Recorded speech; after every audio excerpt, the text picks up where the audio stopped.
CNN Center, you're at the international desk.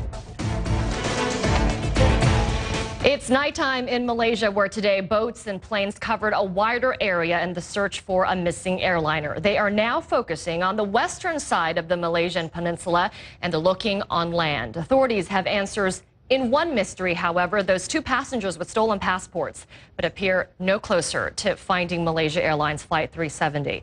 Let's go now to Kuala Lumpur. Saima Mohsin is standing by live. And Saima, you flew with the Malaysian search crew, so you saw firsthand just how vast that search area is, and this is really going to be extremely challenging.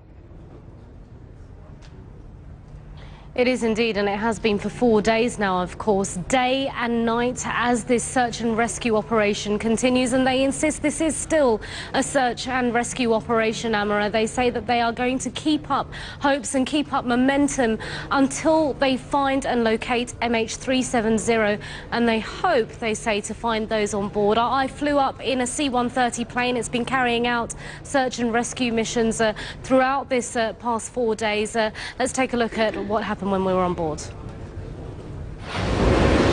This C-130 plane carries out regular search and rescue missions. This is still a search and rescue operation as far as the Malaysian government's concerned. We're now flying just 500 feet above sea level, very low, searching for missing plane MH370. Now, this is the first time the Malaysian Minister for Defence and Transportation and the Chief of Defence Force have come out to sea to join the operation. They're overviewing all the ships that are out here, more than 40 ships from neighbouring countries of Vietnam, Thailand, Singapore, Indonesia, and the USA and Australia have joined this searching mission.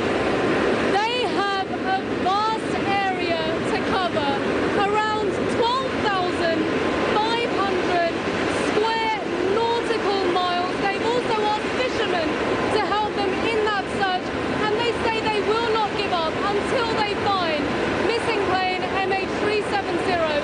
They owe it to the loved ones of those on board. And that, of course, is the sentiment that the Minister of Defence and Transportation, who is on board that plane, and the Chief of Defence Force really try to maintain. They really are kind of trying to take on board and empathise with the loved ones of those that were on board flight MH370, to keep up the hope, to say that they are not going to leave any stone unturned, any piece of debris, if you can imagine, Amara.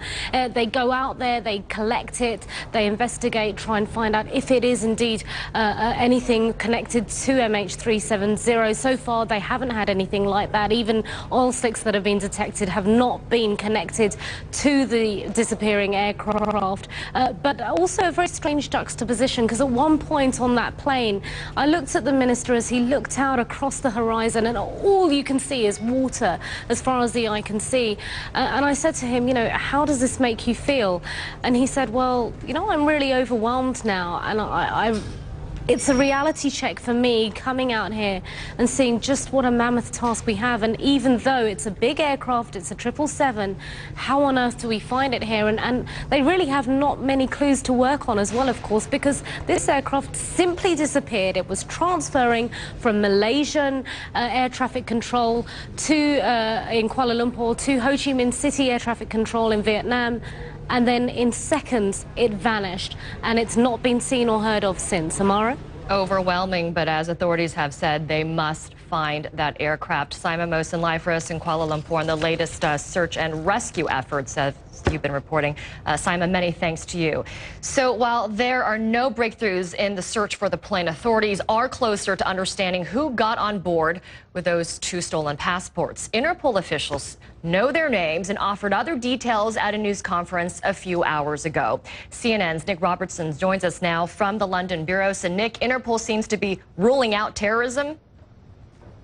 Sure. I mean, that's been the question about these two stolen passports. Were they stolen and used by would-be terrorists aboard the flight? And that really seems to have been knocked down. What we have learned from Interpol is that two young Iranian men, one 19 years old, one 29 years old, flew on their Iranian passports from Iran to Kuala Lumpur, arriving on the 28th of February, a week before MH370 took off on its ill-fated journey to Beijing.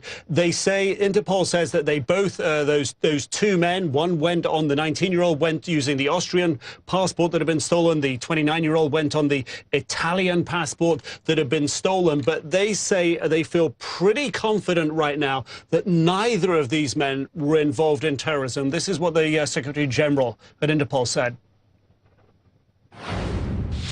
The more information we get, the more we're inclined to conclude that it was not a terrorist incident. And if you read what the head of police from Malaysia said recently about the 19-year-old whose photograph is here, wanting to travel to Frankfurt, Germany in order to be with his mother as part of a human smuggling issue and not a part of a terrorist issue.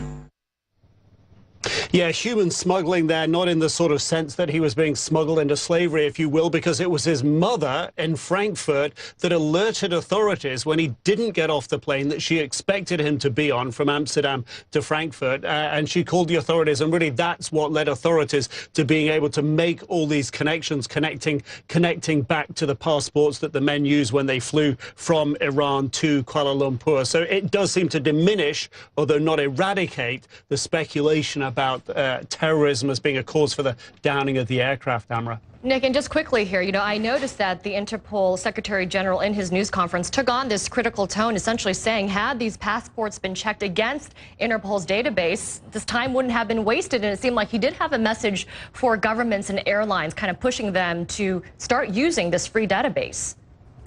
Oh, there's no doubt about it. I mean, Interpol is using this as an opportunity, albeit one they would rather they didn't have, but using it as an opportunity to spread their message. They have a database, 40 million records, stolen, fraudulent passports, all that sort of thing. Not enough countries are checking their database. 1 billion people a year, they say, crossing borders, getting on planes. And the issue of terrorists or others with nefarious, criminals or whatever, nefarious deeds in mind should be ruled out. They shouldn't be allowed to get on aircraft with these types of passports. We know that CNN's Jim Clancy talked to the CEO of Malaysia Airlines, and he said that the reason they didn't institute these cross-checks with Interpol records was because of time. Interpol is really saying that just is not a good enough excuse in this day and age. Amra? Nick Robertson, appreciate your reporting from London. Thank you.